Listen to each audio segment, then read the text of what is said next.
Kun şerifleriniz mübarek olsun. Bugün bizim seyahatimiz gerçekten muhteşem bir yerde geçecek. Bu yerin adı Frig Vadisi. Birkaç böyle tarihi eserlerini göreceğiz. Hazır olunuz.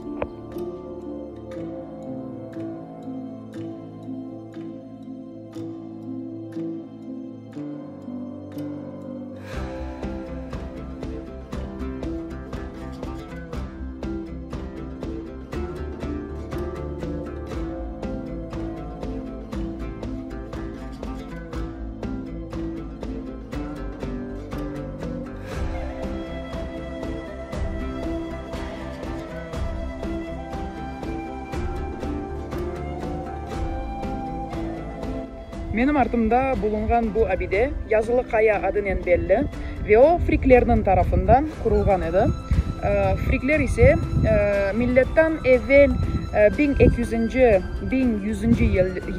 yılları bu yerlerge yerleşken bir medeniyettir. Bu işte kayanın üstünde eski Frigçe yazıtları da saklanıp kaldı ve onların bir parçasında Midas adı keçe.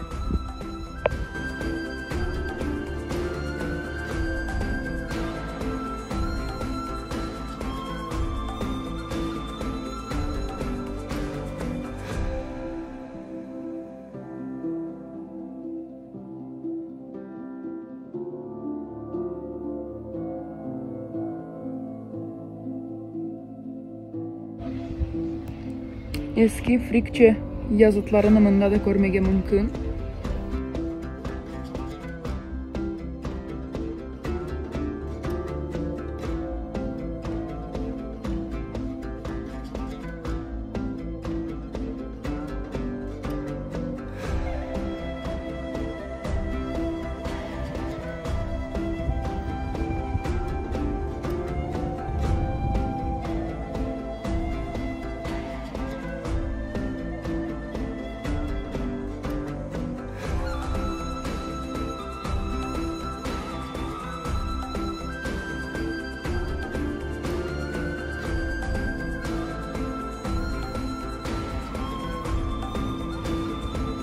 Eşecek.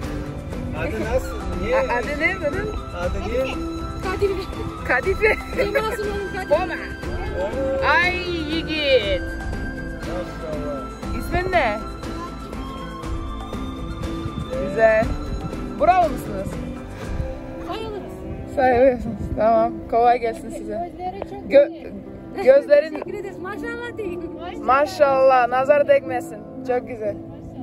Nasreddin Hoca gibi.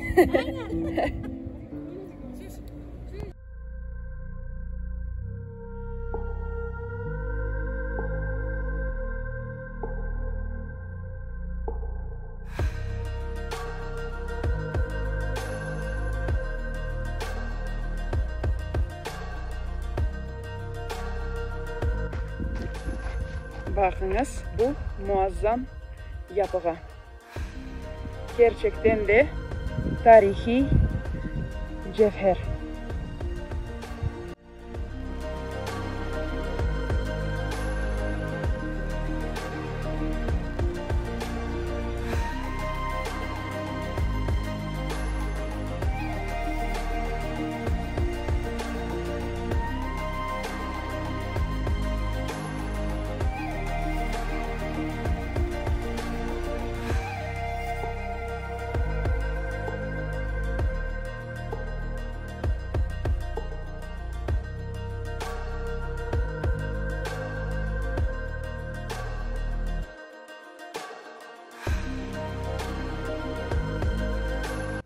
Frig Vadisi aslında Eskişehir'den pek uzak değil. O Afyon'un ve Eskişehir'in arasında yerleşmekte. Ama ne yazık ki bu yerler hakkında o kadar az kişi bilir ki ve bu yerlerini ziyaret etmiyorlar. Niyet ettim ki benim videomu seyretken son bu yerlerge daha çok insan gelecek ve ziyaret edecek. Çünkü böyle tarihi mücevherlerini görmeye yani şarttır. Neyse bizim bugünkü seyahatimiz sonuna geldi. Gelecek seyahatlarda görüşkence.